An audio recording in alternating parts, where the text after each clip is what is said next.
Et on continue cette fois-ci, on va dans le secteur des assurances avec AXA et je suis ravie d'avoir Céline Soubrane-Weber. Vous êtes la directrice groupe du développement durable. Bonjour et bienvenue Céline. Bonjour. Alors récemment, vous avez lancé votre nouvelle feuille de route pour accélérer justement votre transition dans une logique de réduction de neutralité carbone, d'émissions. Expliquez-nous. Effectivement, alors on a annoncé une nouvelle étape dans notre stratégie climat, tout d'abord, où effectivement, vous connaissez peut-être certains d'entre vous l'histoire. AXA s'était engagé très tôt sur cette thématique dès 2015. On a été les premiers dans le secteur financier à tirer la sonnette d'alarme et finalement à faire prendre conscience que la façon dont on oriente les flux financiers, notamment dans le secteur quand on agit nous en tant qu'investisseurs, c'était aussi des choix pour la planète et face au changement climatique. Et donc on avait joint le geste à la parole, au-delà de la sensibilisation, avec effectivement cette phrase qu'un monde à 4 degrés ne serait plus assurable. On a fait le premier des investissements dans le secteur du charbon. On a été suivi et on en est très fiers depuis par énormément de nos compétiteurs, et que ce soit les banques, les assureurs, les asset managers. Et effectivement, on a annoncé une nouvelle étape fin 2019 et on a aussi inscrit dans notre plan stratégique Driving Progress 2023, en lien avec notre raison d'être, et je sais que Cyrielle, c'est un sujet qui vous tient à cœur, on a effectivement inscrit le climat désormais au cœur de notre plan stratégique. Donc c'est bien plus qu'une démarche de RSE, c'est vraiment inscrit dans le plan dans la stratégie de l'entreprise. Et là, on a pris des engagements très concrets en tant qu'investisseur, mais aussi en tant qu'assureur. En tant qu'investisseur, notre engagement, c'est d'aligner nos portefeuilles sur une trajectoire 1,5 degré d'ici 2050. Et dès 2025, on va réduire de 20% l'empreinte carbone de nos portefeuilles pour pouvoir atteindre cet objectif 2050. Et donc, ça demande des efforts quand même importants. Et puis, on augmente bien sûr la part verte de nos investissements. Là, c'est très concret. On investit dans des infrastructures vertes, dans de l'énergie verte, et avec une target à 2023 qui est de 25 milliards. Donc ça, c'est notre action en tant qu'investisseur. Et puis, bien sûr, en tant qu'assureur, on va prendre également beaucoup de nouvelles initiatives. Alors, vous venez de rejoindre, on va dire, une nouvelle initiative qui sera notamment promulguée lors de la COP 26 en novembre prochain. Ça s'appelle le Net Zero Insurance Alliance. Est-ce que vous pouvez nous expliquer en quoi consiste le fait que vous soyez rallié justement à cette initiative et quels vont être surtout les impacts au sein de chez AXA ? Alors effectivement, comme je le mentionnais, on a beaucoup avancé sur le terrain de l'investissement, et d'ailleurs on l'a fait aussi dans un cadre collectif avec la Net Zero Asset Owner Alliance. Et effectivement, on s'est dit que tout cet effort qu'on a fait, qu'on continue à faire côté investissement, il fallait aussi qu'on le fasse en tant qu'assureur. Et en tant qu'assureur, aujourd'hui, la trajectoire n'existe pas en fait. Il y a certes, nous, comme certains concurrents, on a commencé à lancer des produits verts. Chez AXA France, on a une très belle initiative on a un label assurance citoyenne qui a labellisé des produits d'assurance autour de dimensions, de critères socio-environnementaux. Mais quand même, la trajectoire, elle reste à définir, à construire. Et donc, c'est pour ça qu'on a constitué cette alliance. Parce qu'au-delà de nos initiatives individuelles et vu l'urgence du sujet, on pense qu'il faut partir de manière collective dès le départ et qu'on construise encore une fois les méthodologies et les métriques qui vont nous permettre de construire la trajectoire 1,5 degré pour les activités d'assurance, que ce soit les activités d'assurance dommages dans un premier temps. Et donc cette alliance, on l'a constituée avec 7 autres membres fondateurs qui font partie du secteur. Je mentionnerai Allianz et Aviva notamment.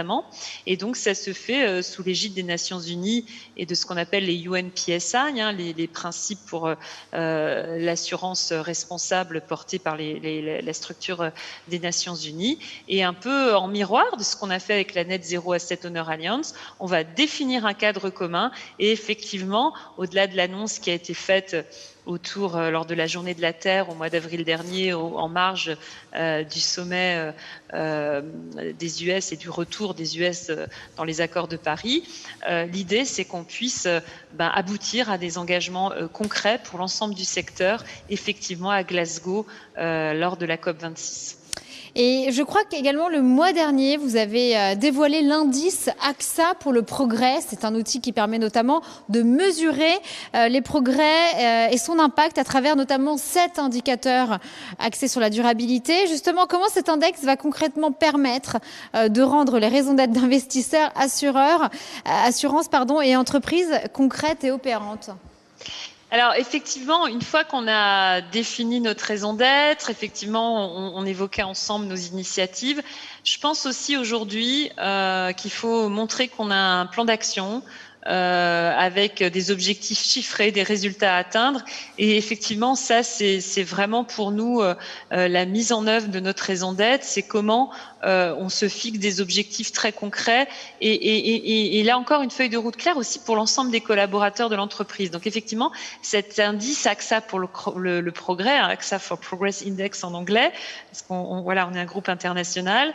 Cet indice AXA pour le progrès, c'est vraiment effectivement 7 objectifs. 2 en tant qu'investisseur, je vous les ai déjà donnés. Il y en a 2 en tant qu'assureur. Effectivement, cet objectif de se donner un objectif de prime verte, sur de développer ces produits d'assurance verte que je mentionnais tout à l'heure, parce qu'il y aura l'initiative collective et il y a ce que fera AXA directement pour ses clients. Donc ça, c'est cet objectif de prime d'assurance verte. Je pense aussi qu'on ne doit pas oublier la dimension sociale et donc c'est pour ça qu'on aura un deuxième objectif de protection inclusive, de comment on développe des produits d'assurance et qu'on donne accès à l'assurance à des communautés vulnérables et notamment dans des pays émergents où il n'y a pas encore cet accès à l'assurance et à ce filet de protection finalement. Et donc on s'est donné aussi un objectif de protection, de développement de produits de protection inclusive. Et puis le troisième volet, après les investissements et l'assurance, c'est comment aussi on joue notre rôle de compagnie exemplaire. Et donc, nous, on continue, bien sûr, sur nos propres opérations. Nous, vous savez, nous, notre appareil de production dans l'assurance, il est digital. Puisqu'on fait tout, notre machinerie, nous, c'est les données de nos clients, c'est les données financières. Voilà, tout se fait aujourd'hui sur le digital. Donc nous, notre empreinte environnementale de nos opérations propres, bien sûr, c'est nos bâtiments. Et bon, voilà, et encore, ils sont pas très occupés en ce moment. C'est nos déplacements, mais c'est surtout nos activités digitales. Et donc, on s'est donné, on les prend en compte maintenant dans le scope 3. Il faut savoir que c'était pas si courant que ça.